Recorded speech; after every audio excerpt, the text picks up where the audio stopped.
pick your own weather nightmare as we come on the air tonight, with most of the country facing down tornadoes or flooding or snow or high winds, or in some cases, all of the above. 3 people have been killed so far, and for a lot of spots, the worst is yet to come. We're live on the ground in just a minute. Plus, a stunning new development late today as we're just learning the reason why the defense secretary was in the ICU. Complications from prostate surgery after a cancer diagnosis. Turns out President Biden also only found out today. We've got more on the fallout and the new ask from the White House. Then late-breaking details on that Boeing all-hands after a door plug blew a hole in the side of the plane when the MAX 9s could end up back in the air. Plus, the startling new numbers on how much debt we all have, why that pay cycle is so hard to break. And here's what's not part of Aaron Rodgers' playbook today. An apology, even after Jimmy Kimmel's scathing monologue about the NFL superstar, the defamation claim drama that everybody's talking about a little later on in the show. Hey there, I'm Hallie, and right now you've got this deadly storm sweeping the country. In just the last couple of minutes, we're learning that a 3rd person has been killed. You've got homes totally destroyed. Look at this, just flattened by powerful tornadoes, in this instance, that barreled through Texas, North Carolina, and you're looking at Florida here, where the governor put 49 counties under a state of emergency. Almost the entire eastern half of the country is under wind alerts because of gusts that are getting over 60 miles an hour, with New Jersey's state of emergency coming online now. So numbers-wise, that's 180 million of us dealing with wind, 75 million under flood watches, 52 million under winter storm alerts. Down south, you've got trees falling on cars, killing someone in Georgia. As thunderstorms move all across Atlanta today, flooding some of the roads you see here. 2 more people were killed in North Carolina. You've got highways shut down, planes grounded at least 1 major airport in Atlanta. Schools are shutting their doors, and power is out for thousands of people. The Midwest still getting pounded, too, with blizzard conditions dumping as much as a foot of snow on some of the region. This is a storm system that is big. It stretches from Colorado through Michigan.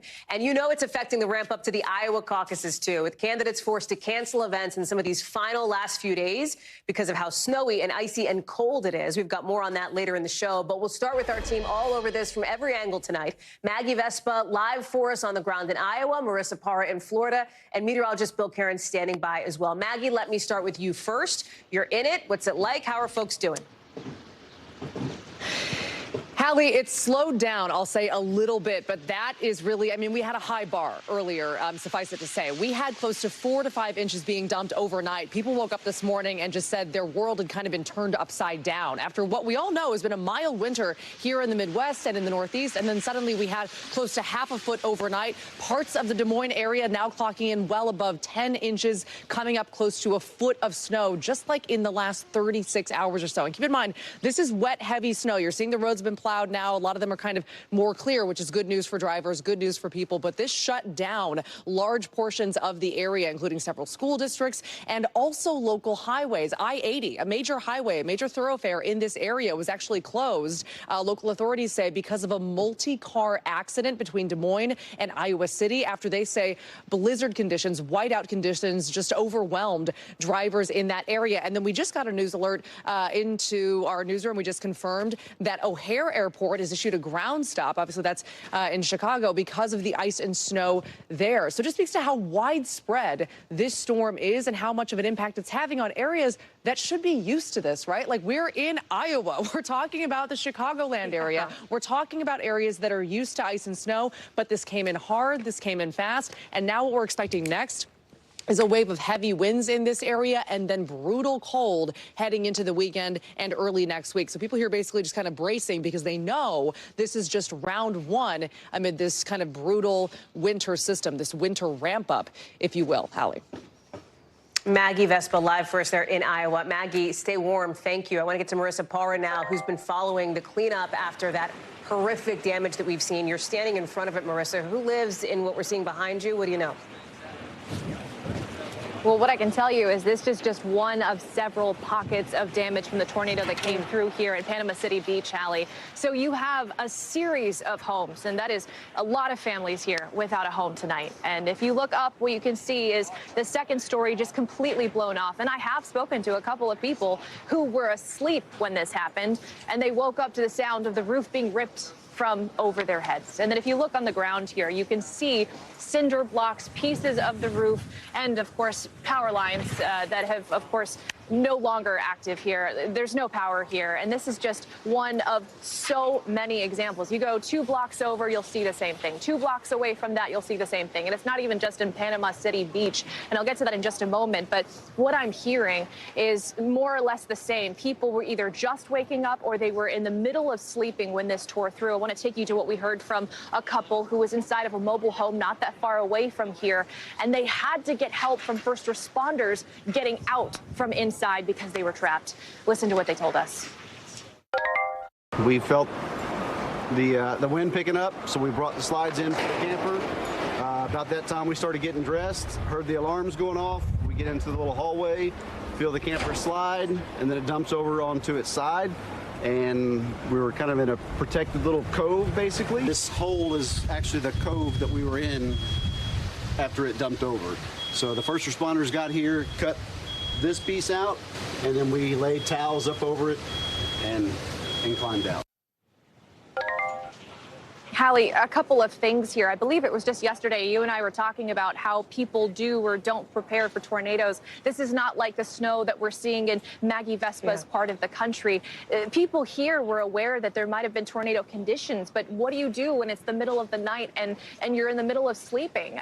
So this is something that caught a lot of people by surprise here, even though they were aware that this system could have brought tornadoes. I want to show you this marina because the damage, of course, is significant. It is striking. And what you cannot see by looking at this is that this was a marina that was already damaged before by Hurricane Michael. They repaired it, and of course, this is what happens after. And so this is also an area that has already seen hurricanes, recovered from whether it's Hurricane Idalia, Hurricane Michael. But the thing that's different here, Hallie, that we are seeing time and time again in recent months and years is that people here are so surprised by the fact that it's January and we're seeing a tornado. They may know that they're seeing tornadoes in the south, increasingly so, but something that people here are just really surprised by is the fact that now we're seeing tornadoes in those cold winter months, which makes it really difficult when you don't have power either, Hallie.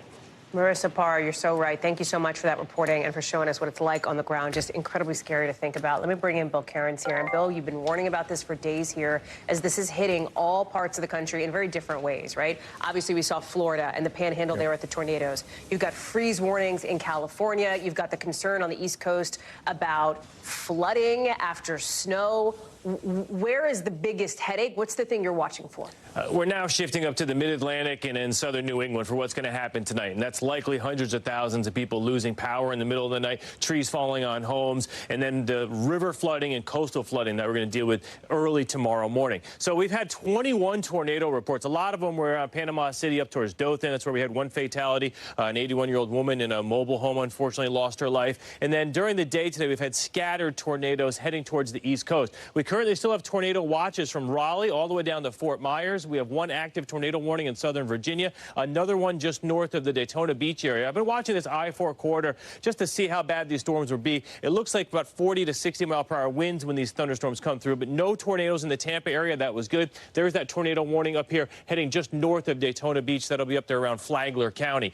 As far as the rain goes, and this has been a horrendous story today in North Georgia, northern South Carolina, and also the mountainous areas of Virginia. So we have 75 million people in what we call flood watches, meaning the potential for flooding. But look at all of this maroon coloring here. These are all flash flood warnings. This is where active, life-threatening flash flooding is happening now. That's like half the state of Virginia, the western half of North Carolina. We now have the Washington, D.C. area under a flash flood warning. Your torrential rains are now moving in. They'll be with you for the next 4 to 5 hours. So if you can stay off the roads, please do so. The highest winds in Washington, D.C. will also be as we go throughout the next 4 to 5 hours. And then that nasty mess will spread northwards. And so these are the current wind gusts right now, 52 in Norfolk. D.C. just gusted to 47. So you get an idea. Once you get the winds in the upper 40s to 50s, that's when we start losing power. So in the mid-Atlantic region, the Delmarva, you're going to be the next ones to start having, your lights will flicker, and if you're lucky, they'll stay on, and if not, you may have a night in the dark. So the high wind warnings are all in the coastal areas. 158 million people still in wind alerts, and we do expect those peak winds around New York City will be about midnight to 1 1 a.m. and 60-mile-per-hour winds. That's pretty serious business. Out on Long Island, it could be as high as 70-mile-per-hour winds. Same for Cape Cod and same for the Outer Banks of North Carolina. And Hallie, as you mentioned, there's many different facets to the storm. The winter part of this storm still has winter storm warnings from Milwaukee to Kansas City. And all of our friends in the Northwest, they've had a horrendous blizzard going on. We just haven't had a lot of time to talk about. It's mostly been in the mountainous areas. But that storm, Hallie, on Friday and Saturday is going to do exactly almost the same exact thing that this storm is doing. It's going to be very cruel, especially for people that are trying to recover and get their power back on. I mean, it is the worst possible way to get a 1-2 punch there as it relates to weather. Bill Cairns, I know you're watching a lot. You got a lot ahead of you for the rest of the week. Thank you so much.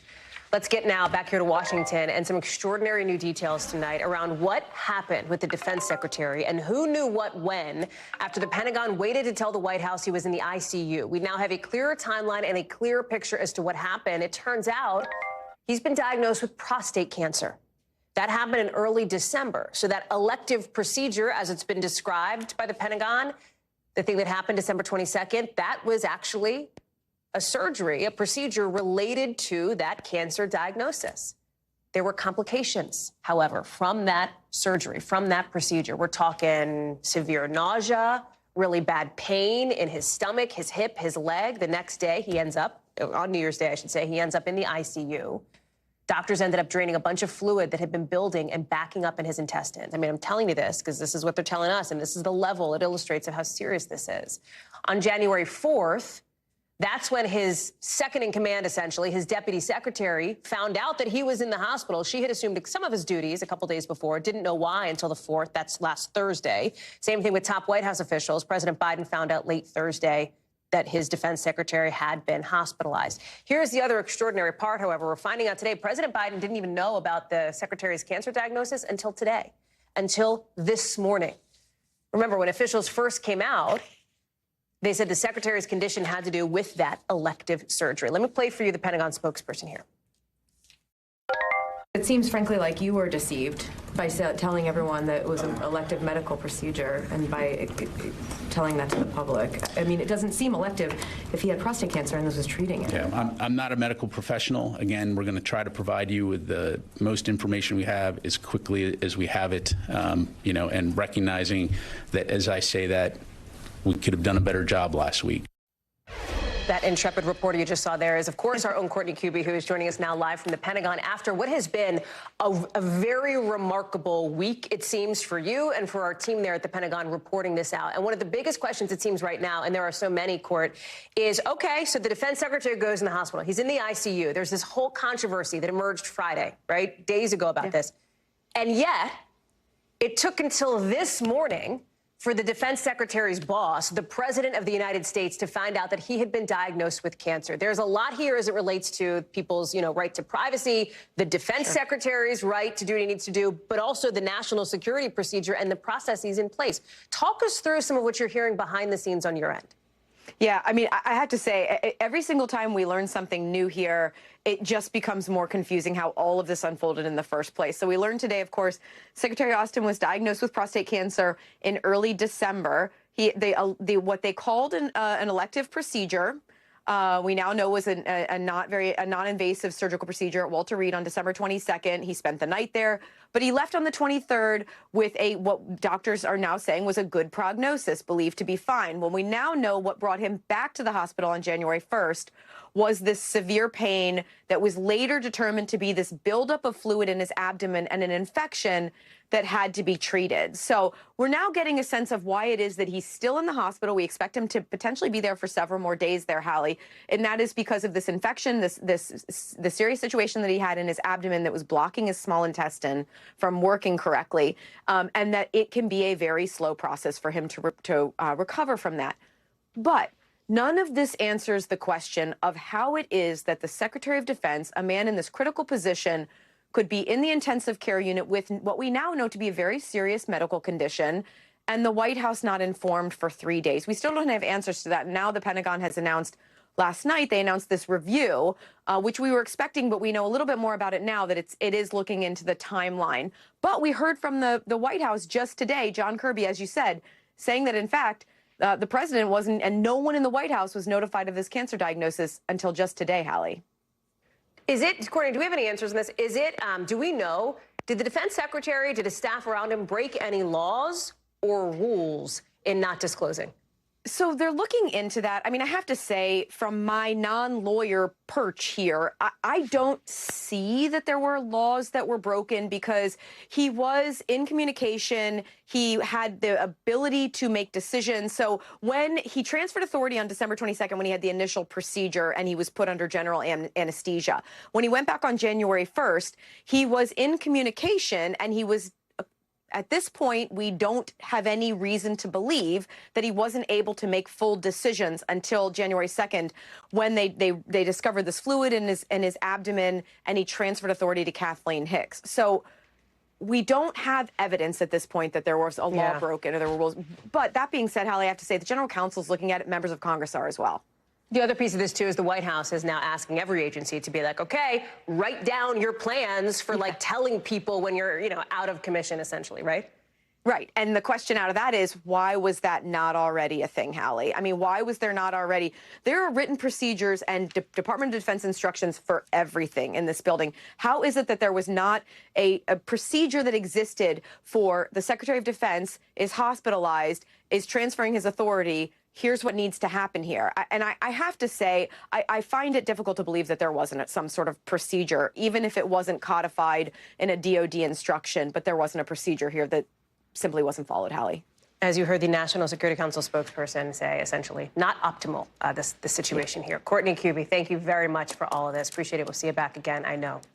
Thanks. Elsewhere in Washington, you've got former President Trump tonight sounding kind of optimistic as he waits for a federal appeals court to rule on this claim that he's immune, his lawyers say, from prosecution over what he did to try to essentially overturn the legitimate results of the 2020 election. If it's during the time, you have absolute immunity. So we'll see how it all works out. We have a great argument. A great argument, he says, but the judges who heard it, they kind of, if you're reading the tea leaves, they kind of seem to hear it differently. I understand your position to be that a president is immune from criminal prosecution for any official act that he takes as president, even if that action is taken for an unlawful or unconstitutional purpose. Could a president order SEAL Team 6 to assassinate a political rival?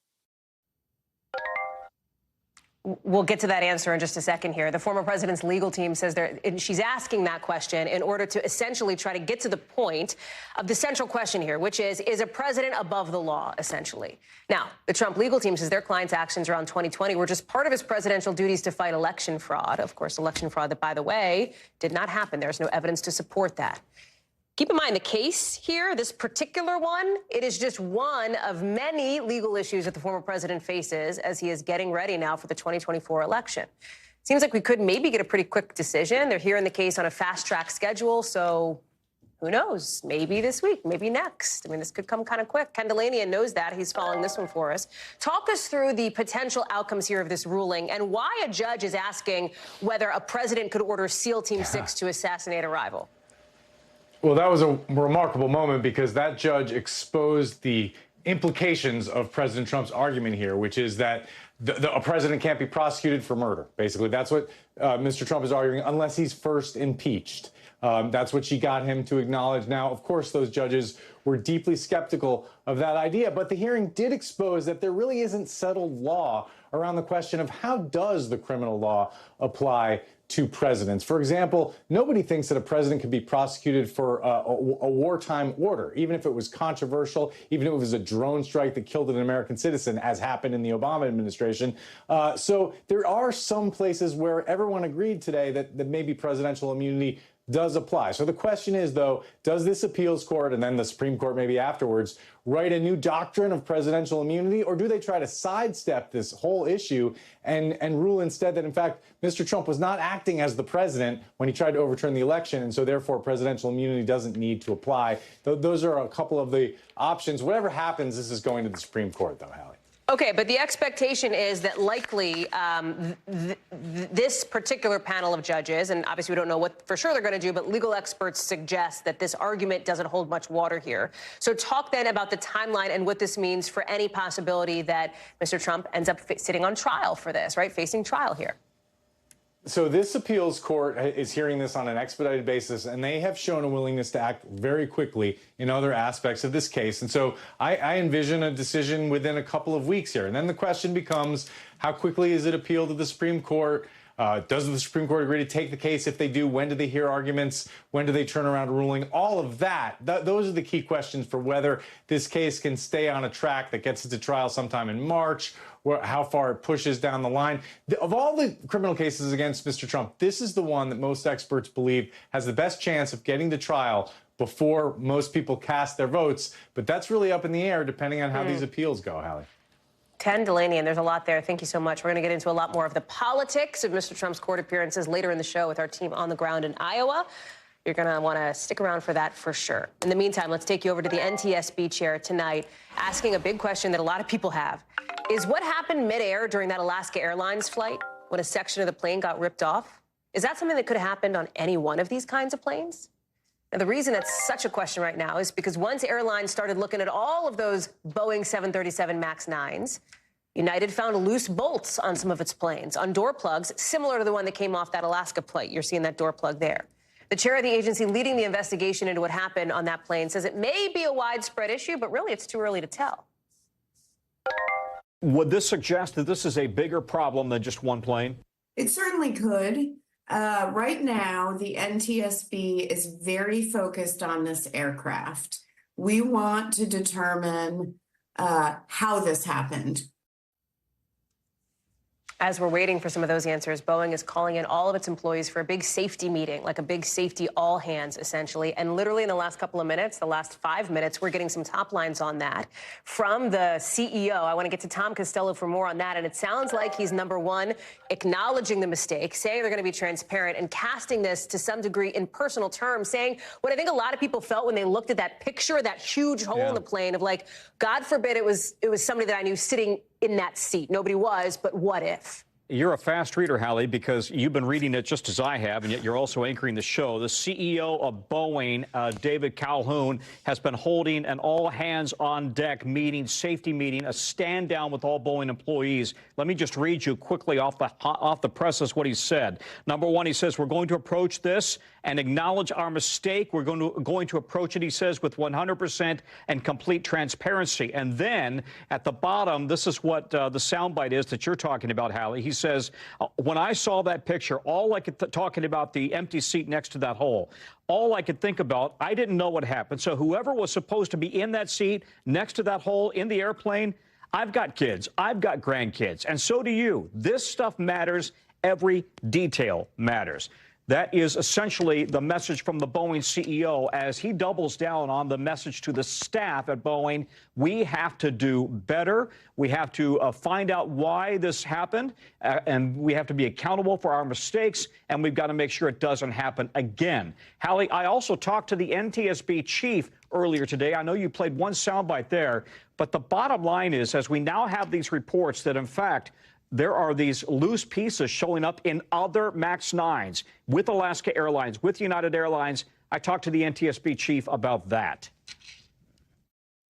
Are you any closer to determining why this door plug came off? Not today, but we will determine why that occurred. That's key to determining how we prevent it from reoccurring in the future. And it's key to determining where our investigation goes from here. But we'll figure it out. Yeah, so that's the NTSB chief, Hallie, and here's the bottom line. The NTSB doesn't order the plane to be grounded. The FAA does, and the FAA said today it will not allow that plane to fly until they get to the bottom of what happened and fix it. So, I mean, let me ask the question that I think probably everybody's asking. Okay, so was it the issue with these loose bolts, that these door plugs weren't put in place properly? I mean, it sounds like we can't say for sure yet, but does that seem to not be the leading cause of theory here? Yeah, that is clearly the leading theory at this moment. However, we don't, the NTSB said that when they found that door plug, what looks like a big airline door, right? They found it in a Portland backyard. It did not have the bolts. Okay, so it fell from 16,000 feet. The bolts may have fallen out. We don't know if the bolts were in place when it was actually attached to the plane. That's clearly going to be a focus of this investigation. But I've also learned over the years, Hallie, very often you have an initial set of evidence and you think, oh, I know how this is going to turn out, and then it doesn't. Then it takes a right-hand turn. But this is very early in the investigation, and the issue is, might there be other MAXs out there, MAX 9s, we hasten to underscore, that might also right now have similar problems? So this has been on my mind since you and I talked yesterday, Tom, and I know we got to be quick here, but you said something so interesting on this show. You said, what is going on with the culture at Boeing, considering the issues that company has had with some of its planes over the course of the last 5 years or so? Where are we with that tonight? In other words, in the conversations that you're having with people, are you getting any more clarity on that? Listen, the conversations I have with airline executives, with people who work inside Boeing. In fact, we have a Boeing source who just told us a few minutes ago, told NBC News, he said, right now, it's not good at all. We have real issues with quality. The questions out there are, what the heck has happened to quality control at Boeing? You go back to the 737 MAX crashes. They killed more than 300 people overseas. They promised that they would clean up their act. The CEO at the time was fired. They've since had a whole bunch of problems involving the 737, the 787, the military tanker. I talked to a former whistleblower who appeared on Capitol Hill just a short time ago. I can say with 100% confidence that ultimately Boeing is responsible for all the manufacturing that goes on with the airplane. So they're ultimately responsible. The law says they're responsible. The company's lost its way, but the company is also capable of going back to what it was. Ed Pearson testified before Congress after the 737 MAX crashes, talking about a failed culture, a failure to actually oversee the work properly. And he says he doesn't think things have changed. Tom Costello, important reporting. Thank you so much for bringing us all of those late-breaking details here tonight on the show. Appreciate it. More coming up, too. Why Mark Ruffalo is apologizing for sharing what seems to be a fake photo of a former president on Jeffrey Epstein's plane. Why Ruffalo is now pointing the finger at Elon Musk. Plus, the secret tunnel just discovered in New York City that ended up leading to a brawl between police and the people trying to keep him out. Wait till you see the pictures.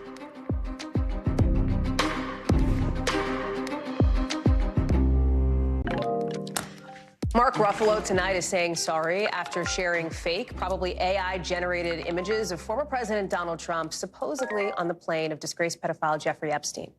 Mr. Trump is talking about it this afternoon on his social media platform, denying he ever went to Epstein's Island and saying this is AI and it is very dangerous for our country, saying strong laws ought to be developed against AI. Now, that post by Ruffalo has nearly 3 million views. It's been liked and retweeted thousands of times. But the whole thing highlighting just how easy it is for this kind of inauthentic information to spread and the building challenges of AI, particularly as we head into an election year. Our Tom Winter has more. Award-winning actor Mark Ruffalo backtracking after being tricked by fake photos, all part of unsubstantiated theories spread on social media about an infamous case. The fake photos appear to show former President Donald Trump with a group of young girls traveling on a private jet. Ruffalo posting to his 8 million followers, #MAGA wants to paint everyone on those flights as pedophiles, except the one guy who smiles in a group of young girls all headed to Epstein's fantasy island. But users on X quickly flagging the telltale signs that the photos were not authentic and potentially AI generated, pointing to odd shadows, a blur on Trump's suit, and one girl missing an arm. Ruffalo offering an apology, but also putting some of the blame on X's owner, Elon Musk, posting, "Be careful. Elon's X and his allowing so much disinformation here is driving the value of his app down." Musk responding back at Ruffalo saying, he's not great at internalizing responsibility. X including a community note. Users saying the photos were AI generated, pointing to a think tank fact check from months ago. One expert we spoke with agreed. We are building technology to automatically detect whether a photo, audio, especially video, is fake. Often that's something that's not visible to the naked eye. Oren Etzioni from University of Washington telling us his tech confirms with high confidence that the images are AI generated or altered. The social media companies have a huge responsibility that, frankly, they've been shirking. Ruffalo and Musk did not immediately respond to requests for comment, X responding with a busy now, check back later message. It comes amidst the unsealing of nearly 4,000 pages of documents from a Jeffrey Epstein-related lawsuit. The real documents, posted on an official court website, offer the latest chance to get a fuller picture of Epstein's crimes, the company he kept, and who else could have been involved. Questions that remain unanswered after Epstein's suicide in 2019, before he stood trial. Rumors and unsubstantiated conspiracy theories spread for weeks before the documents were released. The theories undercut by the judge's own order, stating most names already were public through news stories or were not associated with salacious behavior. The newly unsealed documents do contain high-profile names, such as former Presidents Clinton and Trump, but they don't provide any evidence of wrongdoing by the men, and both have denied any recent associations with Epstein or any wrongful conduct. As the documents and questions continue to swirl, the fake photos showing how easy it is for misinformation, AI, and conspiracy theories to thrive online. This problem of misinformation is going to get a lot worse before it gets better, and particularly before the upcoming November elections. We are about to witness a tsunami of political misinformation. Tom Winter is joining us now. Tom, this idea of the tsunami that could be to come of misinformation is obviously so critical right now. One of the things you also talked about separately is the idea of these actual documents, right? Like real documents that are being released now related to Jeffrey Epstein. There's been another batch that's just been put out late today. Hundreds of pages. What should we know about them? Right, Hallie. So a lot of these documents that came out today were prior transcripts of depositions, a lot of which we've seen before. There have been names redacted. There are still names and passages that have been redacted. We're over 4,500 documents as of this moment that have been released. There's two additional J. Does that the judge is about to rule on in the next week or two that we should get perhaps some more documents from there. You know, there remain some big questions, and we didn't get any additional insight today, Hallie, into some questions that I've had. For instance, Jeffrey Epstein appeared to have been tipped off that there was going to be a search of his home by Palm Beach police back well over now nearly 2 decades ago. Computers were taken from the home. There was also a surveillance system or videotape system that was set up in that home. We've never seen video from that. And, of course, the more things we don't know and the more questions unanswered, Hallie, just further fuels those conspiracy theories. Tom Winter, thank you very much for all of that. Let's get you over to the 5 things our team thinks you should know about tonight. Number 1, firefighters today are searching through what's left of that historic hotel in Fort Worth, Texas, after a huge explosion there we told you about yesterday hurt 21 people. One of them is in critical condition. So now officials are trying to figure out what in the world happened. They think a gas leak may be behind it. Number 2, today a coroner said Irish singer Sinead O'Connor died of natural causes. You might remember she was found unresponsive last July. Officials said they didn't think anything suspicious happened. She was 56 years old. Number 3, X says it's going to start rolling out P2P, what they call peer-to-peer payments later this year. That's like the Venmo, PayPal model, basically. X says this will show, in its words, the power of living more of your life in one place. Elon Musk obviously hopes that that is his platform. It's all part of Musk's plan to make X the so-called everything app. The company didn't say exactly when the payments will launch, how they'll work, etc. Number 4, something like a dozen Hasidic Jewish worshipers were arrested in New York City because of a secret tunnel dug into the side of a historic Brooklyn synagogue. A construction crew was then brought in to try to fix the damage, but that led to a standoff and basically like a brawl between police and then people who tried to defend the tunnel. Look at some of the pictures here. A synagogue spokesperson says, I'm quoting, a group of extremist students created the tunnel. Number 5, you know that lunar lander we told you about, the one that just took off yesterday? It apparently has no chance at a soft landing on the moon because of a fuel leak. That's a big blow to the push to get the U.S. back on the moon after like 50 years. The team behind it says it'll keep getting data collected to try to help future projects before the lunar lander runs out of fuel. Coming up here on the show, why that massive winter storm we told you about at the top of the show is snowballing into some big headaches for Republican candidates on the campaign trail. We've got your cold caucus countdown next. Tonight, a new study shows more and more of us are racking up credit card debt and getting trapped in what experts call a debt revolver. 56 million people have been in credit card debt for at least a year, according to Bankrate. And here's where the revolver part comes in. Once you're under all that debt, you're then paying off a pretty high interest rate right now. That makes that debt harder to get out of. I want to bring in editor-in-chief of Investopedia, Caleb Silver. Credit balances hit a record of more than $1 trillion last year. I mean, these are huge, eye-popping sums. Talk us through it.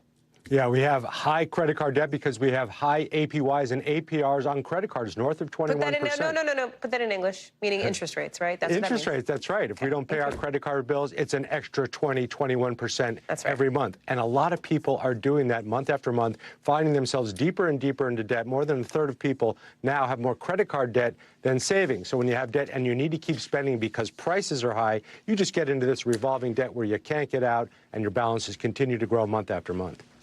So talk us through what the solve is, right? Like if you don't have the money to pay off more of your credit card debt, how do you ever get out from under that snowball? Yeah, there's two ways to look at it. You can go the avalanche method and pay the high-interest, biggest credit card debts down first, or you can take care of the little ones. But ultimately, you have to cut down your debt because it takes away not only from your current earnings, but from your future earnings. People that have a lot of debt cannot save for the future, and they can't invest for the future, and that's what happens. People just get deeper and deeper, and they take on another credit card to pay those old credit cards, only to find themselves even deeper. So you got to cut the spending, cut the things you don't need, and make some difficult decisions.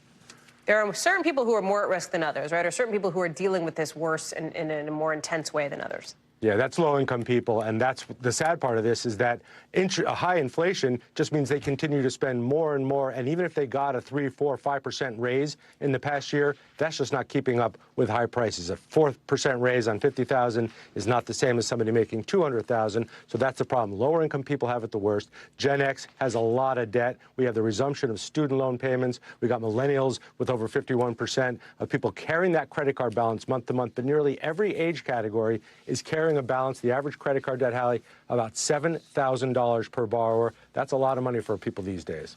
Caleb Silver, it sure is. Thank you so much for that. Appreciate it with those new numbers out today. So listen, nobody is immune to the massive storm we talked about at the top of this show, not even the people running for the Republican nomination for president. Right? We took you to Iowa earlier on the weather. We're taking you back to Iowa because guess what? Campaigns are canceling plans left and right. Look at Vivek Ramaswamy. He chopped his schedule in half today because of the snow. By the way, after bashing Nikki Haley for doing the same yesterday. You've got former President Trump's campaign canceling an event, too, although, you know, he wasn't supposed to be there. He's in D.C., of course, for that court hearing we talked about. I want to bring in Garrett Hake, who is preparing for Monday, where the high is 0, Garrett. But let me start with former President Trump first, because he is not where you are. He's where I am, right? He's been in D.C., and you and the team have some excellent reporting on how his campaign is like totally okay with that, focusing on the court piece of things rather than the campaign trail piece of things at the moment. Yeah, that's right, Hallie. The big tell here is the fact that Donald Trump didn't have to go to court today. He doesn't have to go on Thursday, but he's taking days off the campaign trail to do that because his campaign and he believes that the message he's giving in those courtrooms, basically the idea that he's being unfairly targeted by the federal government because he's such a strong opponent of Joe Biden's, is exactly the same message he'd been giving in Iowa. And he gets a bigger spotlight when he does it there. I talked to one campaign advisor who said, look, if Trump were in Iowa, he could probably, block out the attention that all these other candidates get. But also by being in a courtroom, he's able to take all the oxygen out of the room there, too. It's been a strategy that's worked for him since last April when he was first indicted in New York City. And it's something that has worked every single time where when he gets indicted, his poll numbers go up. His campaign is happy with it, and so are the outside advisors who are sort of cheering him on to go to court and pick fights with the special counsel and President Biden instead of coming here and risking having his events canceled by the snow and ice. The other candidates obviously are making very different calculations. You've got Florida Governor Ron DeSantis, who's currently polling in roughly second place. Nikki Haley on his heels, making his way back from Florida, also affected by weather, back to Iowa here. But look ahead a few days here. We know that it is the cliche we'll hear 1,000 times this year, which is it all comes down to turnout. It will at the caucuses, right? And when the weather's bad, fewer people tend to turn out at these kinds of things. How much is that something you're hearing about from campaigns?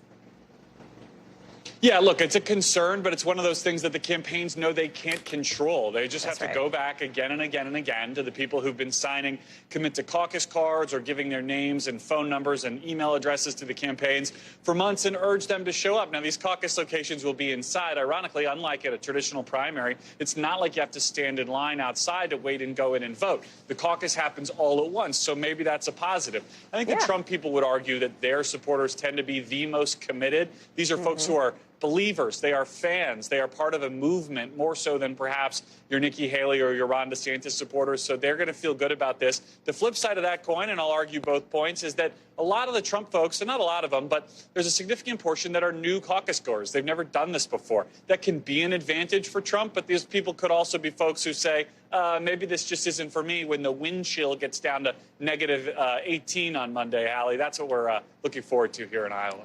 I can't wait to get out there with you, Garrett. Can I just ask, and I'm not trying to derail the conversation here, but I think people looking at you are going to want to know, like, how many layer? Like, do you have heating pads under your, like, what's your strategy here? Hallie, I'm sorry to tell you I can't hear you. I think we've lost comms. It's possible our equipment has frozen, which would be par for the course on this day. Fine. Go. Okay. We'll let you go back inside. Hint taken. Thank you, Garrett. Appreciate it. Thank your team for us as well. Tune in, of course, Monday night for our coverage of the caucuses. I will be reporting there, of course, live on the ground in Iowa. Tom Yamas has got coverage. Kristen Welker's got coverage. Lots going on. The clock is ticking, just 6 days away. NBC News covers hundreds of other stories each day, and because it can be tough to read or watch or listen to them all, our bureau teams have done it for you. This is what they tell us is going down in their regions in a segment we call The Local. Out of our Western Bureau, a Vegas judge says a former gang leader charged with orchestrating Tupac's killing can be on house arrest until his trial starts in June. The judge also set his bail at $750,000. This is after the man's lawyer said he's not a danger, that his health is bad, and that he's not going to skip trial. Out of our Northeast Bureau, people in and around Philly are seeing more cases of the measles, 8 confirmed cases in and around the city, with officials saying this is so contagious for folks who are not vaccinated against it. The health department there offers those shots for free. It says that if you think you've been exposed to measles, you should quarantine and get in touch with your doctor. And out of our Midwest Bureau, that man we told you about who lost his leg after being trapped for days in his crashed car in Indiana is now reuniting with the people who rescued him. You remember 2 fishermen spotted Matt Ream stuck in his truck while they were looking for fishing holes. Ream had apparently veered off a highway to avoid a deer when his car went airborne and landed under an overpass. Incredibly, as you just saw, he's expected to be okay. What a moment there to meet the people who helped save his life.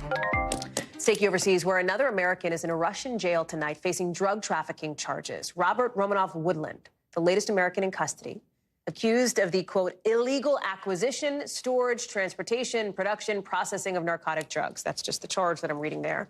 It carries at least 8 and up to 20 years in prison, plus a fine. No indication from either the U.S. Embassy in Moscow or the State Department they plan to intervene on his behalf. NBC's Ellison Barber is following this one for us. Ellison, what do we know?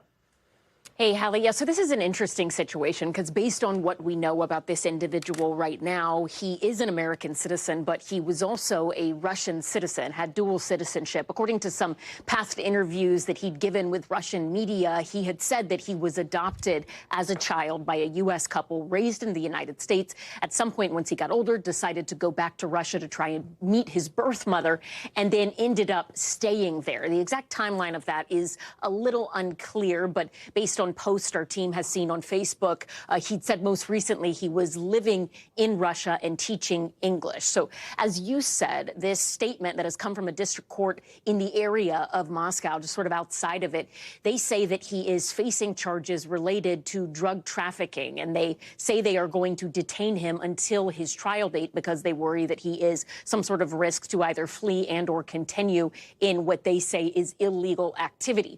In terms of reaction from the U.S. government, I just heard from a State Department spokesperson. They said they are aware of reports that an American has been detained in Russia.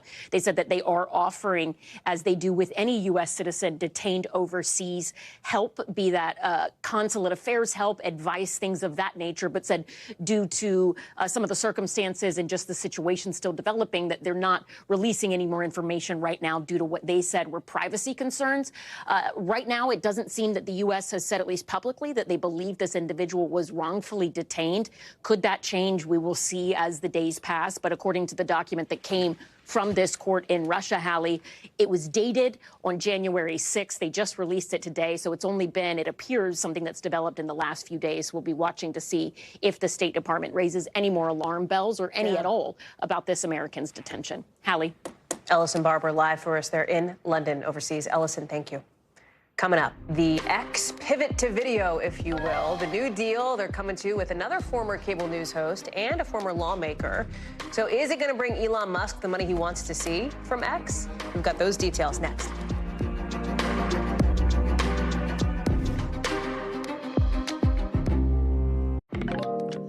Some big names are heading to X, not to tweet, essentially, or X post, or whatever we're calling it now, but to host shows there, including controversial former CNN anchor Don Lemon. X says he's going to share his unique and honest voice, that's their phrasing, in 30-minute episodes 3 times a week. Others in the news show lineup include former U.S. Congresswoman Tulsi Gabbard, sports radio commentator Jim Rome, and it comes at a time when X is really struggling to keep advertisers ever since Elon Musk took over back in 2022. Let me bring in the senior TV editor at Variety, Brian Steinberg. Brian, we're so glad to have you on the show. So, okay, X is like pivoting to the video piece of it. They had Tucker Carlson, these other big names now. What is the strategy here from X, and do you think it could work?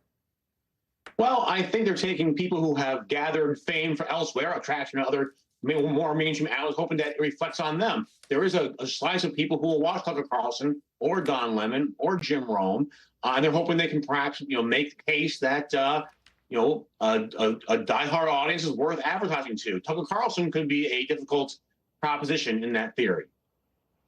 Don Lemon, in this tweet announcement, says that X is, in his words, the biggest space for free speech in the world. He says we need a place for honest debate and discussion without the hall monitors.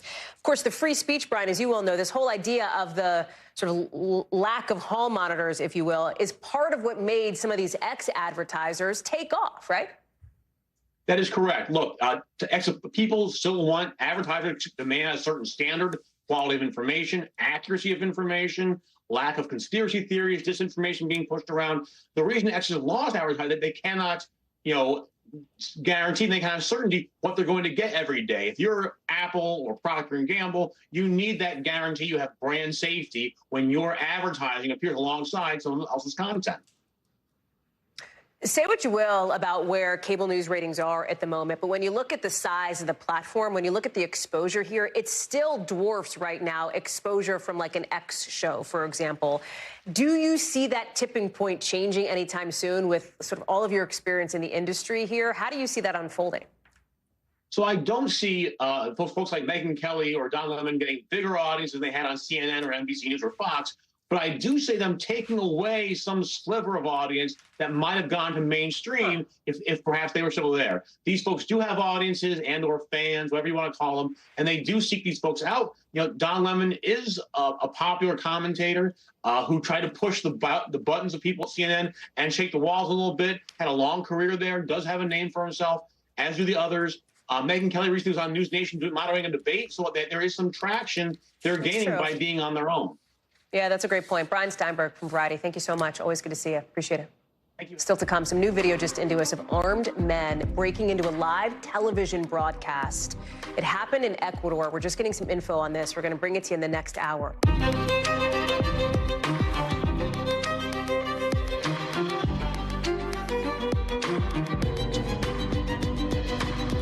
It is a pick-your-own-weather nightmare tonight as we come on the air with most of the country facing down tornadoes or flooding or snow or high winds or even all of the above. You've got 3 people killed, and for a lot of spots, the worst is yet to come. We're live on the ground in just a minute. Plus, a stunning new development as we're just learning the reason why the defense secretary was in the ICU. Complications from prostate surgery after a cancer diagnosis. Turns out President Biden also only found out today. We've got more on the fallout and the new inquiry we're just learning that's getting launched by a House committee, what lawmakers want to see. We'll have that in a second. Plus, late-breaking details on that Boeing all-hands after a door plug blew a hole in the side of the plane when the MAX 9s could end up back in the air, and what else we're hearing from the CEO of the company. Plus, some startling new numbers on how much debt we all have, why that pay cycle is so hard to break. And Mark Ruffalo saying sorry for sharing some fake AI images. We'll tell you what it means for the fight against deepfakes later on in the show. Hey there, I'm Hallie, and right now this deadly storm is sweeping the country. In just the last couple of hours, we've learned a third person has been killed tonight in North Carolina. 2 other people have been killed in Alabama and in Florida. And in just the last hour, the airport in Chicago says it's not going to fly. They're grounding planes because of how snowy and icy it is there. Take a look at what else we're seeing across the country. Look at this. That house used to be a house, at least. It is flattened by powerful tornado, by one powerful tornado, this one in Florida, but we've seen others in Texas, North Carolina, too. In Florida, specifically, the governor there put 49 counties under a state of emergency. Almost the whole eastern half of the country is under wind alerts, with New Jersey's state of emergency coming online late tonight. You got 180 million of us dealing with wind, 70 million under flood watches, 50 million under winter storm alerts. In the south, you've got trees falling on cars. That's what killed one person in Georgia. With thunderstorms, look at that. It's just terrifying to see as you've got thunderstorms moving across Atlanta today. 2 more people were killed in North Carolina. You've got highways shut down, planes grounded in Atlanta, schools closed, the power out for thousands.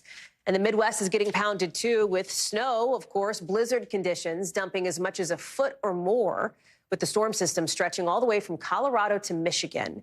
It's all affecting the ramp up to the Iowa caucuses, with candidates, some of them forced to cancel events over these last couple days because of how snowy and icy it is. We're going to have more on that later in the show.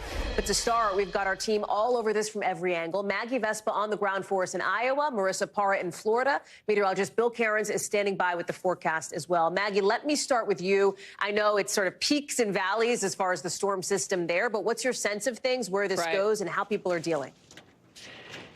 So, Hallie, just since you and I talked an hour ago, the wind has really picked up here in downtown Des Moines. And I say that almost to preface any major gust that we get during this live shot. It's been happening here over the last 20 minutes or so. It's been brutal, and it's been noticeably colder. So the snow has stopped, but now some of the more almost painful elements of this system are moving in. Again, those plummeting temperatures, those devastating winds, and there comes the wind gust right on cue. This is part of the system also. You mentioned those grounded flights in Atlanta. Chicago O'Hare also grounding flights late today because of snow and ice. That's a rarity for that airport. They're used to dealing with this, and this is a really difficult storm system for them. Here in the Des Moines area, snow totals topping out at close to 11 inches, which is about what they expected. This is wet, heavy snow, the kind of stuff that made it really difficult to clear the roads. A lot of school districts canceling classes today. People here, again, used to this kind of weather, but we've all had such a mild winter, and this literally came in overnight. I mean, listen to how seasoned Iowans are viewing this. Take a listen. How fast did this hit, this snow? Literally overnight. It's crazy. It's, you have to prepare for it. A lot of people aren't prepared for it. I've been out here for 10 years, so I'm ready for it when it comes, but it's kind of nerve-wracking. And among those who weren't prepared for it, Hallie, you mentioned the presidential candidates canceling events today because of the snow and ice, obviously it having an impact on their campaigns. Less than a week now until the Iowa caucuses. On caucus day on Monday, the temperatures here are expected to be around -2. So it's a long road ahead. Hallie.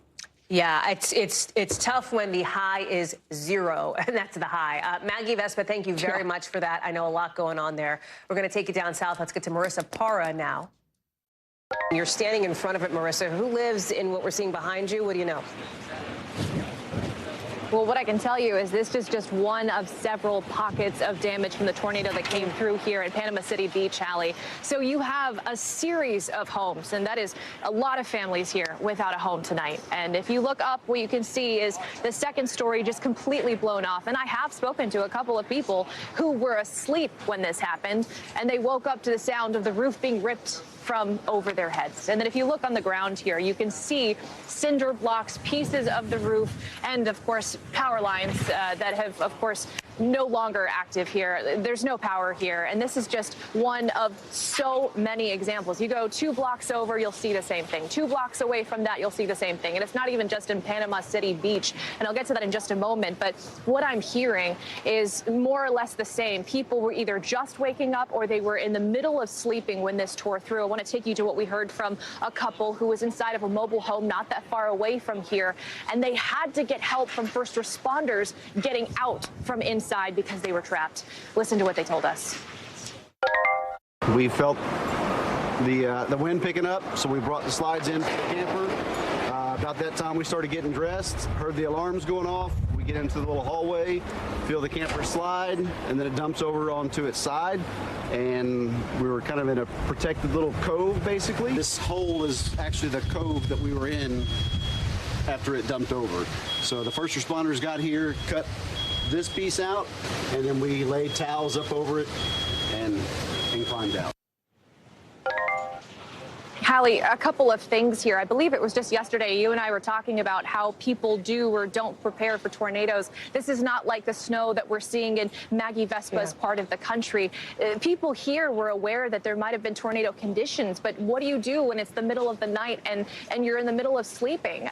So this is something that caught a lot of people by surprise here, even though they were aware that this system could have brought tornadoes. I want to show you this marina because the damage, of course, is significant. It is striking. And what you cannot see by looking at this is that this was a marina that was already damaged before by Hurricane Michael. They repaired it, and of course, this is what happens after. And so this is also an area that has already seen hurricanes, recovered from whether it's Hurricane Idalia, Hurricane Michael. But the thing that's different here, Hallie, that we are seeing time and time again in recent months and years is that people here are so surprised by the fact that it's January and we're seeing a tornado. They may know that they're seeing tornadoes in the south, increasingly so, but something that people here are just really surprised by is the fact that now we're seeing tornadoes in those cold winter months, which makes it really difficult when you don't have power either, Hallie.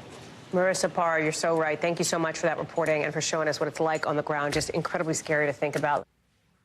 I want to bring in Bill Cairns now with the forecast and also with more on what we're hearing just now about a possible tornado in Georgia. What's up? Yeah, we've had one in the last hour or two that's been confirmed in South Carolina and in Georgia. And now I'm just getting reports in St. Petersburg, Florida. A roof of an apartment building is damaged from a likely tornado. And in the last half hour, we've got Orlando that's under a tornado warning. The storm started over by the Disney complex, the Universal Studios complex. And this tornado warning goes from Orlando southwards over towards the University of Central Florida. It's radar indicated, not a confirmed tornado on the ground. And this will be up for about another 5 to 10 minutes. We'll watch this storm as it races towards the east coast of Florida. We're now up to about 21 tornado reports, and that's only the ones we know about. We'll probably end up 30 to 40 by the time this is all said and done. Tornado watches still in eastern North Carolina and that area in Florida I just showed you. This is the peak of the storm in areas of the east. We have an incredible flash flood event ongoing. We now have flash flood warnings in Philadelphia, Baltimore, Washington, D.C., Richmond to Roanoke to Greensboro to Charlotte. I don't know if I've ever seen this high of a population density area all under flash flood warnings. This is now getting to be the peak of this storm for the East Coast. So if people are going to lose power, it'll be in the next about 6 to 8 hours from southern New England all the way down through the mid-Atlantic. Bill Cairns, thank you so much for that. Lots to watch, I know. Let's bring you back here to Washington with some new details tonight about that controversy with the defense secretary and who knew what when about his ICU stay, essentially. We're just learning from his doctors he had been diagnosed with prostate cancer. That's what's behind this, what the Pentagon calls elective procedure. He was diagnosed with cancer. He went in to have surgery related to his prostate. That was a couple days before Christmas. And then on New Year's Day, he ended up admitted to the ICU because of intense pain. He was nauseous. He was apparently having leg and stomach pain, hip pain, too. You see the timeline here. His number two, his deputy, was told she would take on some of his responsibilities the next day, but didn't know why, didn't find out that he was even in the hospital until 2 days later. Same for the White House. Now, today, flash forward, we are learning the cause for all of this, and that is, of course, his cancer diagnosis. Now, listen, from a just humanity perspective, it's important to tell you his doctors say, according to the Pentagon, that his prognosis is good here. There are a lot of questions around transparency, especially considering that President Biden, the president of the country, the commander-in-chief, the defense secretary's boss, only also found out today that Lloyd Austin had been diagnosed with prostate cancer a while back. So there's this pressure building now, especially from lawmakers who want to know what happened here. What broke down? Shouldn't we have known sooner? Kind of saying what a lot of people may be thinking, that it is mind-boggling, this is House Armed Services, that the commander-in-chief was not aware of the location or operational competence of the Secretary of Defense. I want to bring in now Courtney Cubie, our Pentagon correspondent, who's been doing yeoman's work on all of this. Courtney, so here we have now something that I think we've been anticipating for days, which is the formal inquiry opening up now from a congressional panel on what happened here. Talk us through it. Yeah. And that's specifically who knew what when, right? So this is being directed to Secretary of Defense Lloyd Austin, still in the hospital tonight, Hallie, his deputy Kathleen Hicks, and then the Chief of Staff, Kelly Magsamen. She's really one of the linchpins here because remember, she was one of the few officials who was told about Secretary Austin's hospitalization on January 2nd, about 24 hours after he went in the hospital. And frankly, she was told, along with his senior military aide and the chairman of the Joint Chiefs, when it became clear that Secretary Austin's condition was pretty serious. He had this fluid buildup in his stomach and that was impacting his small intestine, and he was transferring some of his authorities to Deputy Secretary Kathleen Hicks. But what's important to point out here, Hallie, is that Kelly Magsamen, she was told he was in the hospital, but she was not given details about his medical condition. So still, what we do not know is why on Thursday, Secretary Hicks and the White House, including President Biden, were finally told about his hospitalization. But even more of a head scratcher for us here, Hallie, is why is it that it wasn't until today, as we just learned from John Kirby at the White House briefing today, that Secretary Austin or the Pentagon really notified the president himself of this cancer diagnosis. So, I mean, everything about this, the fact that this is trickling out bit by bit, day after day. Totally. Yeah. It's really remarkable to see how this is unfolding. But now we have the chairman of the House Armed Services Committee calling for a full inquiry into it. So listen, much has been said and written about how Lloyd Austin is an intensely private person. And obviously this is a very serious medical diagnosis.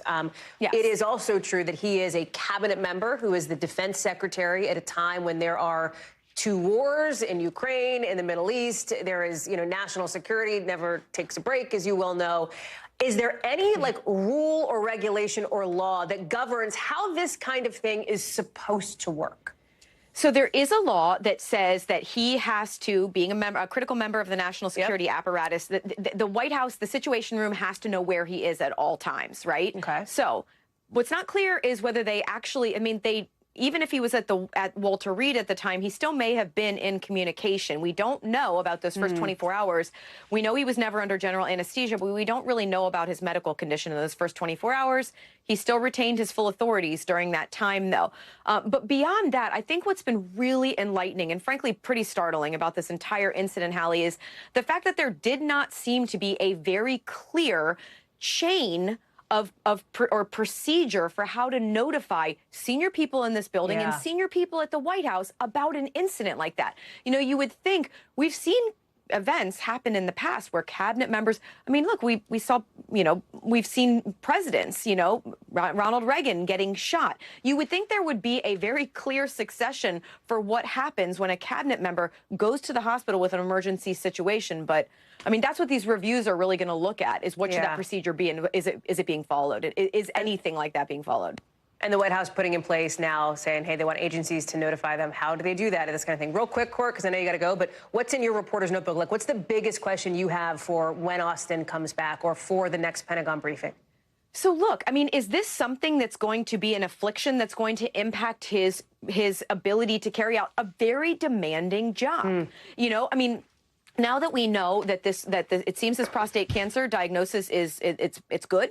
They seem positive about that. But is this something that's going to impact his future travel? There are a lot of things on the agenda in literally the coming days. And what are we going to see out of that? And also, I got to say, I still don't understand how it is that the chief of staff and the senior military aide here did not notify the White House for 48 hours that the secretary was in the ICU. And I don't know that we'll ever get a really good answer to that, Hallie. Courtney Kuby, we're so glad to have you there at the Pentagon as the tip of the spear on this reporting for us. Thanks, Court. Appreciate it. Thanks. Also here in Washington, you've got former President Trump tonight sounding, frankly, kind of optimistic, or at least putting an optimistic face on this whole drama that went down in court, as he's waiting for this appeals panel, essentially, to rule on claims that he's immune from prosecution over what he did around the 2020 election. So we'll get into the court piece in a minute and the arguments. Here's how Donald Trump sees it, as he said late today. Watch. If it's during the time, you have absolute immunity. So we'll see how it all works out. We have a great argument. A great argument, he says. But if you listen to the hearing today, you might think, well, it didn't seem like the judges thought it was all that great of an argument. They seem pretty skeptical if you're reading the tea leaves. Listen to this. I understand your position to be that a president is immune from criminal prosecution for any official act that he takes as president, even if that action is taken for an unlawful or unconstitutional purpose. Could a president order SEAL Team 6 to assassinate a political rival? That's an official act in order to SEAL Team 6? He would have to be and would speedily be, impeached and convicted before the criminal prosecution. Trump attorney leader giving a qualified yes. So the former president's legal team says their client's action around 2020 was just part of his presidential duties to fight election fraud. Obviously, there is no evidence of widespread election fraud in 2020. The case in question here, the whole election interference piece of it, it's just one of many legal issues he is facing. We expect that we could get an answer on this fairly soon. This whole case is fast-tracked. Let me bring in Ryan Riley, who's watching all of it here. So strip it away, right? The most plain of English. If you're watching this, you're like, well, why did the judge ask about SEAL Team 6? Could a president order SEAL Team 6 to assassinate a rival? She's using a hypothetical example. She, it seems like, is trying to poke a hole in the argument that a president can't be immune from anything ever that he ever does. Yeah. If Judge Pan ever needs a backup to a federal appeals court lawyer, she'd make a very good journalist, right? Because she was really pressing the lawyer on this and wouldn't let it go, stuck with it, like dog with the bone, right? Okay, are you giving me a yes or a no here? Are you giving me a yes or a no here? And, the lawyer eventually had to concede, yeah, I mean, right, like that's what I'm saying, that unless he was prosecuted, or unless rather he was he was impeached and then he was convicted by the Senate, that I don't believe that a president could actually face criminal charges. But that's the exact opposite of what they actually argued during, of course, the Senate proceeding. In that case, a separate lawyer for Donald Trump. Let me just back you up here. Okay, so that's the case in front of a Senate election interference. What you're getting at, I think, actually, I think I know this, is Donald Trump had lawyers arguing on his behalf in a different kind of courtroom. It's not really a courtroom, but it was the Senate. Yeah. He was impeached after January 6th. So this is early 2021. Yeah. We all remember that impeachment trial. We all lived through it, right? His second impeachment trial. So he's having this trial. His lawyers at the time, and I think we have a soundbite here, essentially said, and I'm paraphrasing here, but basically said, wait a second, you can't impeach him now because he'll be held accountable after he leaves office because there's like a court of law. Here's that moment. There is no such thing as a January exception to impeachment. There is only the text of the Constitution which makes very clear that a former president is subject to criminal sanction after his presidency for any illegal acts he commits. His lawyer saying very clearly, the president is subject to sanctioning criminally after he leaves office. His lawyers now are saying something that's the exact opposite. Yeah, whoa, wait up. And I mean, if you were to play this out, right, if you were to say that you had to be convicted in the Senate, well, then if the president had just, let's go to the ends of the earth with this experiment. So if the president ordered SEAL Team 6 to kill his political rival, couldn't the president then just order SEAL Team 6 to kill members of the Senate and then eliminate anyone who would vote against him, right? Like, this is just an experiment that you would be able to do. Like, there has to be, accountability is what the Jack Smith team is arguing, that, like, there has to be a criminal process, and it's separate and apart from this idea of impeachment, which is for high crimes and misdemeanors, and which is inherently a political argument, right? Okay. That's a political fight. Fine. If everybody's head is hurting, fine. Step back, right? Bottom line, is this going to go Donald Trump's way or not, based on what we heard from the judges today and how legal experts are seeing this and the reporting that we've done? Almost certainly no. So what does that mean?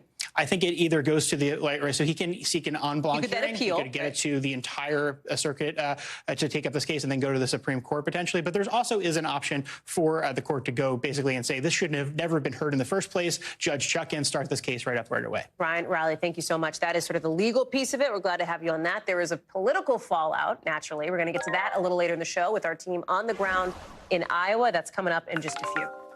So tonight, you've got the NTSB chair looking at a big question a lot of folks have. When that section of a plane got ripped out of that Alaska Airlines flight in midair last week, is that something that could have happened on any one of these kinds of planes? This is a huge issue, right? It's a huge question, at least, because once airlines started looking at all of those planes, the Boeing 737 MAX 9s, you had one of the airlines, United, finding loose bolts on some of those door plugs, like the one that blew out of that Alaska flight. That's that door plug. Remember, it fell out of the sky, landed in a teacher named Bob's backyard. The chair of the agency leading the investigation says that this could be a widespread issue, but it's still too early to tell. Listen to this. Would this suggest that this is a bigger problem than just one plane? It certainly could. Right now, the NTSB is very focused on this aircraft. We want to determine how this happened. The NTSB teams are working on figuring that out, and as that's happening, you got the Boeing all hands meeting that the CEO called. He's bringing in everybody for like a safety talk, essentially, where he's telling employees that the priority and how they approach next steps is 100% and complete transparency as he acknowledges the mistakes. Tom Costello is joining us now. It sounds like he's, number one, acknowledging the mistake, saying they're going to be transparent, and casting this to some degree in personal terms, saying what I think a lot of people felt when they looked at that picture, that huge hole in the plane of like, God forbid it was somebody that I knew sitting in that seat. Nobody was, but what if? You're a fast reader, Hallie, because you've been reading it just as I have, and yet you're also anchoring the show. The CEO of Boeing, David Calhoun, has been holding an all-hands-on-deck meeting, safety meeting, a stand-down with all Boeing employees. Let me just read you quickly off the presses what he said. Number one, he says, we're going to approach this and acknowledge our mistake. We're going to approach it, he says, with 100% and complete transparency. And then at the bottom, this is what the soundbite is that you're talking about, Hallie. He says, when I saw that picture, all I could talking about the empty seat next to that hole, all I could think about, I didn't know what happened. So whoever was supposed to be in that seat next to that hole in the airplane, I've got kids, I've got grandkids, and so do you. This stuff matters. Every detail matters. That is essentially the message from the Boeing CEO as he doubles down on the message to the staff at Boeing. We have to do better. We have to find out why this happened, and we have to be accountable for our mistakes, and we've got to make sure it doesn't happen again. Hallie, I also talked to the NTSB chief earlier today. I know you played one soundbite there, but the bottom line is, as we now have these reports that, in fact, there are these loose pieces showing up in other MAX 9s with Alaska Airlines, with United Airlines. I talked to the NTSB chief about that. Are you any closer to determining why this door plug came off? Not today, but we will determine why that occurred. That's key to determining how we prevent it from reoccurring in the future. And it's key to determining where our investigation goes from here. But we'll figure it out. Yeah, so that's the NTSB chief, Hallie, and here's the bottom line. The NTSB doesn't order the plane to be grounded. The FAA does, and the FAA said today it will not allow that plane to fly until they get to the bottom of what happened and fix it.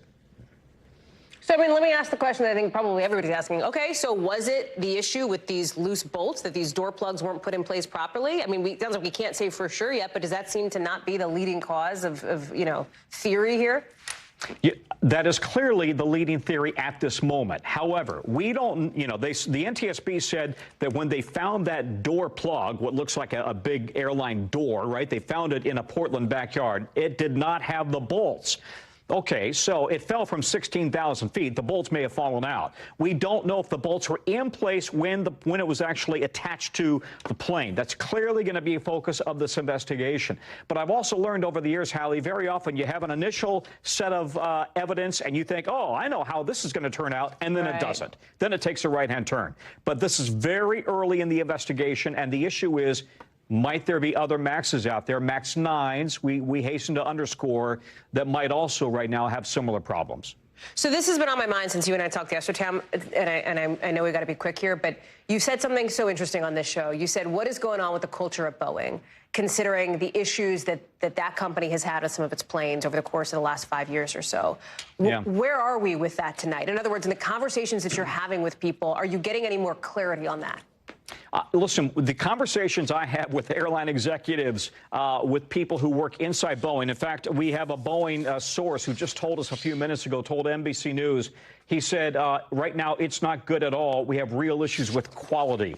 The questions out there are, what the heck has happened to quality control at Boeing? You go back to the 737 MAX crashes. They killed more than 300 people overseas. They promised that they would clean up their act. The CEO at the time was fired. They've since had a whole bunch of problems involving the 737, the 787, the military tanker. I talked to a former whistleblower who appeared on Capitol Hill just a short time ago.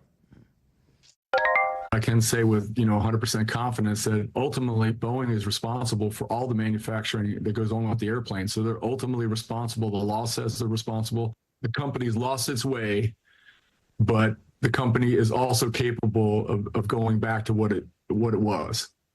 Ed Pearson testified before Congress after the 737 MAX crashes, talking about a failed culture, a failure to actually oversee the work properly. And he says he doesn't think things have changed. Tom Costello, important reporting. Thank you so much for bringing us all of those late-breaking details here tonight on the show. Appreciate it.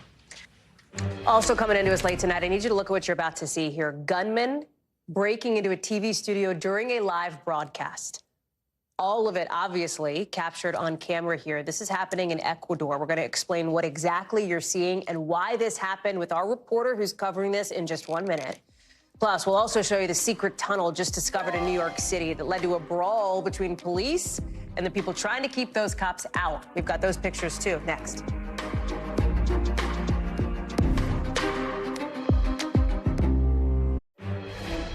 Incredibly scary moments in Ecuador. We're going to show you this right now. Armed gunmen, so people with guns, storming the studios of a TV station there. This is during a live broadcast, apparently. They're waving their guns around before this moment happened. They were shouting they had bombs. You can see some of the staff is now on the ground. They've pushed some of the staff on the ground. The Ecuadorian police later posted these pictures to X. They say they captured some of the men responsible for that attack on the TV station. With the scenes there, and if you're wondering what the backdrop is, like why is this happening? It is a very chaotic moment in that country. You've got the Ecuadorian president declaring a state of emergency after that powerful gang leader broke out of prison. Remember, we told you about that last night on the show? There have been a series of attacks, explosions, abductions of police officers in that country. Let me get to NBC's Sam Brock, who's following this for us. Sam, start with this unbelievable almost video that is coming in from this TV station. What happened? What do we know? This is wild. Okay, so this all happened about 1 o'clock, 1:30 local time in Ecuador, Hallie, that there was this hostage takeover in a TV studio. It's being streamed live. So we're seeing this as it's going on. The men that you just mentioned have pistols. They have long guns. They flash, Hallie, what appears to be hand grenades. Also what looks like a stick of dynamite. They jam that into the pocket of the anchor as he is pleading to not be hurt. This is all playing out in real time. The police then respond, and they're issuing urgent messages to the public over social media platforms saying that this is progressing in real time, that they're about to basically go into this TV studio, and they do, and apprehend the roughly dozen or so plus men. No one, to our knowledge, was seriously injured, though we don't have many details there, but we do know the hostages have been released. It is over. There's all this video that's been produced by the Ecuadorian police of them with music playing underneath it, almost like a theatrical production, going in and stopping these men. So that's what transpired earlier today. As far as the broader context, there's a war going on right now in Guayaquil, which is that part of Ecuador that's a port city, beautiful, but it's on the Pacific, and it's essentially a key port for drug cartels that are vying over dominance there. Well, one of the drug lords who had been in prison in that area had escaped, as you mentioned, over the weekend, and that seemed to spawn this wild sequence of events where the president comes in, declares a state of emergency for the next 60 days, and essentially empowers the army to neutralize these gangs by any means necessary, and that includes in the prisons. We're told by authorities there are some 400 people in the last couple of years have been killed in prison. So a lot of this gang feuding is being controlled from the prisons. The drug lord escapes, and now you have a series of events, not just the takeover today of this TV station, but also car bombings going on in the Capitol. There was attempted hostage takeovers on university campuses. Those were failed earlier today, but it is utter chaos, and the president has promised to stop the violence. That is the bigger picture as we see terrifying moments today on television in Ecuador. It is just an incredible situation there. Sam Brock, we're so glad to have you there covering all of it for us. Thank you so much, Sam, live for us here. Thanks, Hallie. From down south. Thanks. Let's get you over to the 5 things our team thinks you should know about tonight. Number 1, firefighters today are looking through the debris of a historic hotel in Fort Worth in Texas. After that big explosion there we brought you yesterday hurt 21 people. We told you about it. One of them is in critical condition. Officials think a gas leak may be behind it, but they're still looking for more solid answers. Number 2, we're learning today that Sinead O'Connor died of natural causes, according to an Irish coroner. You'll remember she was found unresponsive last July, and officials said they didn't think anything suspicious happened. She was 56 years old. Number 3, X says it'll start rolling out payments this year, the kind that you might see on Venmo or PayPal, because X wants to be The so-called Everything app. That's Elon Musk's big plan. This payment thing is to try to get you to live more of your life in one place, as X puts it. No word yet on when that's going to launch or how they're going to work. Number 4, something like a dozen Hasidic Jewish worshipers ended up arrested in New York City because of a secret tunnel dug into the side of a historic Brooklyn synagogue. A construction crew was then brought in to fix the damage, which led to a standoff and kind of a brawl between police and then the people who tried to defend the tunnel. A synagogue spokesperson says a group of extremist students, in their words, created the tunnel. Number 5, NASA is saying today it's pushing back its next Artemis mission, where it'll try to send astronauts around the moon. That's going to be postponed until September of next year. It was supposed to happen later this year. The mission to actually land astronauts on the moon is delayed until the September after that, so September 2026. NASA says all these changes are about making sure its missions are safe. Coming up, why that huge winter storm we told you about at the top of the show is snowballing into some big headaches for GOP candidates on the campaign trail. The cold caucus countdown next. Plus, why officials in Serbia are evacuating 200 cows and horses and other animals that have been stranded on river islands. Look at that. That's next. You know that storm system we talked about at the top of the show? Nobody is immune to that storm or to that snow from the storm, including the candidates running for president in the Republican primary. Those who are in Iowa, or at least trying to be, campaigning for the caucuses just 6 days away. It's creating real problems for people like Vivek Ramaswamy. He chopped his schedule in half today because of all the snow after bashing Nikki Haley, by the way, for doing the same yesterday. Former President Trump's campaign also canceled an event, but Mr. Trump wasn't supposed to be there. He's in D.C., remember, for that court hearing we told you about.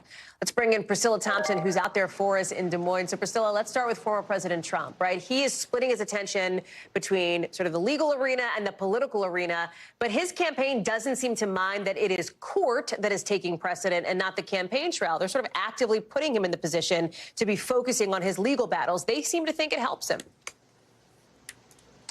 Yeah, Hallie, and if you ask the former president's supporters here in Iowa and even some Republicans who don't support him, they also feel like this is helping him because there are many Republicans who feel that these court cases are unjust and just completely irrelevant. And so I spoke to one Republican here who is not backing Donald Trump, and I want to play what he had to say, essentially saying that he just feels that folks are out to get the former president. Take a listen. They hate him and they want to punish him. And you think it'll all go away? No, I don't necessarily think it may go away. But if he is convicted, I don't know that that would necessarily change what I believe. Most of the country must not care too much about these charges that he's being brought up and put upon if he's winning like he is. And let's talk about those polls that he mentioned and how every time that Trump has been in court, his poll numbers have gone up. He was in court on March 30th in New York for the hush money case. His polls, his lead went up by 16 points. Then again on June 9th, up 30 points. August the 1st, it went up 36 points. And even on August the 14th, when he was in court in Georgia, it was up 40 points. And so that does appear to bear out, and it may be the reason why Trump chose to appear in court today, and he'll be in court again on Thursday, voluntarily, instead of being here in Iowa campaigning. There appears to be a potential strategy to that. Hallie? What about this issue, Priscilla? Because I think one of the things that people are looking at is like, wow, you look toasty warm, but it is very cold where you are. It's going to be a high of 0 on caucus night, right? We know that turnout obviously matters for these candidates. Weather can have an impact. What are you hearing from campaigns and from people there about that? Yeah, it is a concern, a high of 0, as you mentioned, and a wind chill as low as potentially negative 27 degrees. And as you know, the caucus is all about turnout and enthusiasm. And when we look at our NBC poll from December last month, as you might imagine, the candidate with the most enthusiasm is former President Trump. He had a 45% of his supporters saying that they were extremely enthusiastic to vote for him. You compare that to only 16% for Ron DeSantis and 21% for Nikki Haley. And so it appears that the weather is going to be yet another challenge for those candidates as they look to cut into his double-digit lead here in the state.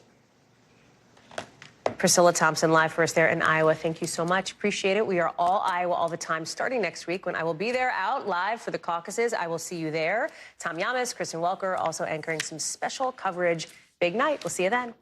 NBC News covers hundreds of international stories every day, and because it can be tough to read or watch or listen to them all, our international teams have done it for you. Here's some of what they're watching in a segment we call The Global.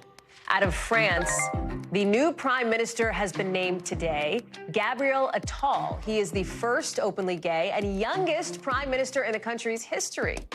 Of course, Emmanuel Macron remains the president there. Attal is 34 years old. He says school reform is going to be one of his big focuses in office.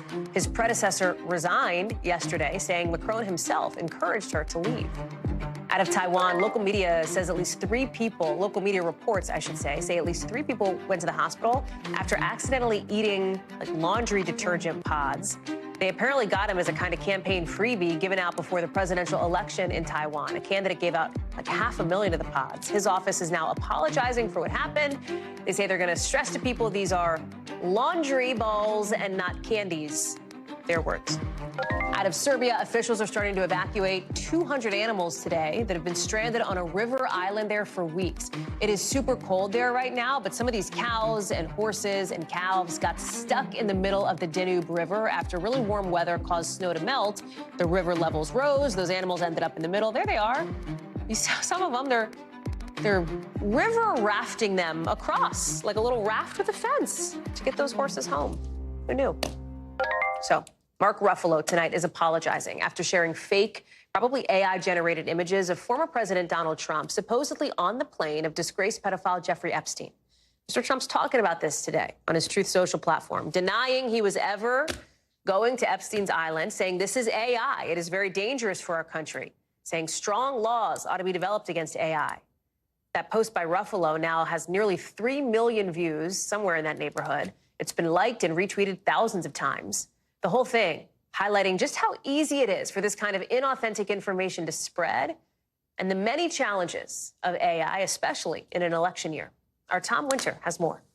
Award-winning actor Mark Ruffalo backtracking after being tricked by fake photos, all part of unsubstantiated theories spread on social media about an infamous case. The fake photos appear to show former President Donald Trump with a group of young girls traveling on a private jet. Ruffalo posting to his 8 million followers, #MAGA wants to paint everyone on those flights as pedophiles, except the one guy who smiles in a group of young girls all headed to Epstein's fantasy island. But users on X quickly flagging the telltale signs that the photos were not authentic and potentially AI generated, pointing to odd shadows, a blur on Trump's suit, and one girl missing an arm. Ruffalo offering an apology, but also putting some of the blame on X's owner, Elon Musk, posting, "Be careful. Elon's X and his allowing so much disinformation here is driving the value of his app down." Musk responding back at Ruffalo saying, he's not great at internalizing responsibility. X including a community note. Users saying the photos were AI generated, pointing to a think tank fact check from months ago. One expert we spoke with agreed. We are building technology to automatically detect whether a photo, audio, especially video, is fake. Often that's something that's not visible to the naked eye. Oren Etzioni from University of Washington telling us his tech confirms with high confidence that the images are AI generated or altered. The social media companies have a huge responsibility that, frankly, they've been shirking. Ruffalo and Musk did not immediately respond to requests for comment, X responding with a "busy now, check back later" message. It comes amidst the unsealing of nearly 4,000 pages of documents from a Jeffrey Epstein-related lawsuit.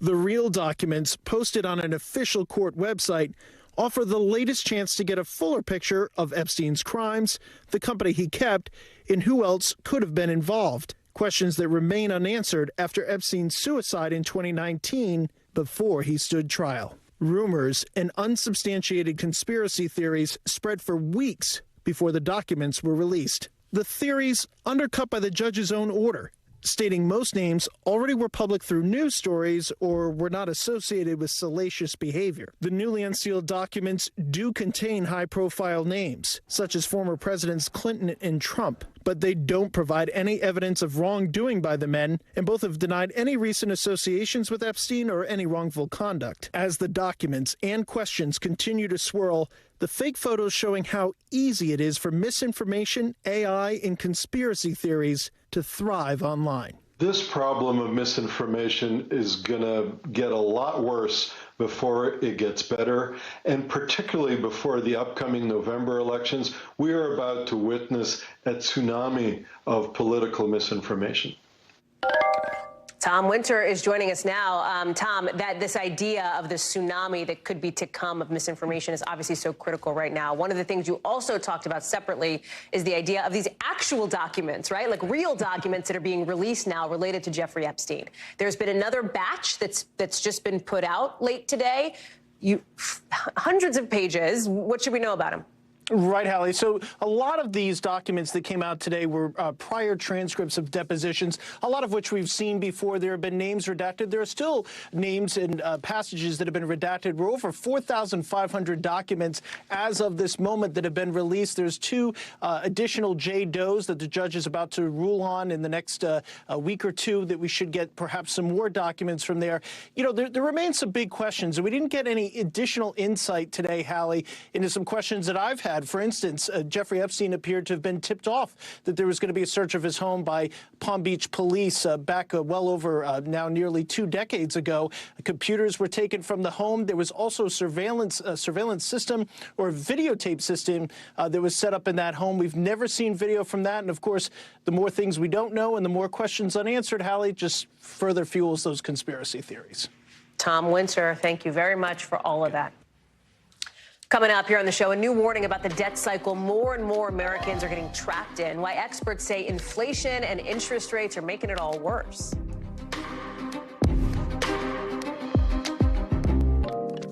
Tonight, a new study shows more Americans are racking up credit card debt, with more of us getting trapped in what experts call a debt revolver. 56 million Americans have been in credit card debt for at least a year, according to Bankrate.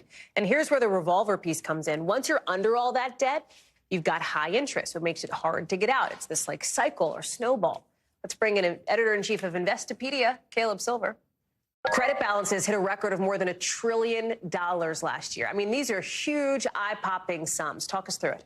Yeah, we have high credit card debt because we have high APYs and APRs on credit cards, north of 21%. Put that in, no. Put that in English, meaning interest rates, right? That's interest rates, that's right. If we don't pay our credit card bills, it's an extra 21% every month. And a lot of people are doing that month after month, finding themselves deeper and deeper into debt. More than a third of people now have more credit card debt than savings. So when you have debt and you need to keep spending because prices are high, you just get into this revolving debt where you can't get out and your balances continue to grow month after month. So talk us through what the solve is, right? Like if you don't have the money to pay off more of your credit card debt, how do you ever get out from under that snowball? Yeah, there's two ways to look at it. You can go the avalanche method and pay the high-interest, biggest credit card debts down first, or you can take care of the little ones. But ultimately, you have to cut down your debt because it takes away not only from your current earnings, but from your future earnings. People that have a lot of debt cannot save for the future, and they can't invest for the future, and that's what happens. People just get deeper and deeper, and they take on another credit card to pay those old credit cards, only to find themselves even deeper. So you got to cut the spending, cut the things you don't need, and make some difficult decisions. There are certain people who are more at risk than others, right? Or certain people who are dealing with this worse in a more intense way than others. Yeah, that's low-income people, and that's the sad part of this is that high inflation just means they continue to spend more and more, and even if they got a 3%, 4%, 5% raise in the past year, that's just not keeping up with high prices. A 4% raise on $50,000 is not the same as somebody making $200,000, so that's the problem. Lower-income people have it the worst. Gen X has a lot of debt. We have the resumption of student loan payments. We got millennials with over 51% of people carrying that credit card balance month to month, but nearly every age category is carrying a balance, the average credit card debt, Hallie, about $7,000 per borrower. That's a lot of money for people these days. Caleb Silver, it sure is. Thank you so much for that. Appreciate it with those new numbers out today. Thanks for watching. Stay updated about breaking news and top stories on the NBC News app or follow us on social media.